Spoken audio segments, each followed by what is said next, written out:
The first reason um, is because, well, you have to go to the Old Testament first. That'll probably be a recurring theme of these questions. But basically, the way that um, humans would atone for their sin, at least the Jewish people, was through a system that God gave them. I kind of skipped over this very quickly, like I did with everything. But in between the time of leaving Egypt and entering the Promised Land, God gave Israel commandments and the law. The law basically gave instructions about how they're supposed to live and how they would atone for their sacrifices. When you learn about how Israel would atone for for their sins, it was through sacrifices. But when you read the book of Hebrews, it says that the blood of bulls and goats is insufficient for taking away sins. So there needed to be a higher sacrifice. Jesus was the higher sacrifice.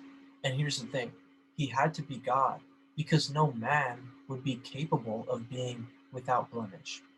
When you read about the Day of Atonement, you need a lamb that is basically spotless.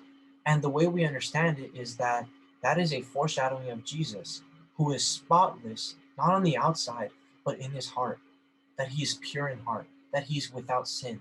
That's what it means to be spotless. That's what it means to be without blemish. We understand from our own experience and just from our intuitions that no human could ever be spotless. So we need someone who's not only a human so that he can relate to us, but someone who is divine because he needs to be perfect. Our sins have such a high cost that the only atonement, the only payment that could wipe our sins from us would be one of a perfect, spotless lamb. But no human will ever meet that calling. And so Jesus had to be both God and man in the flesh in order for his sacrifice to be able to take away all of our sins. Jesus had to be God because if he wasn't, his sacrifice would be insufficient.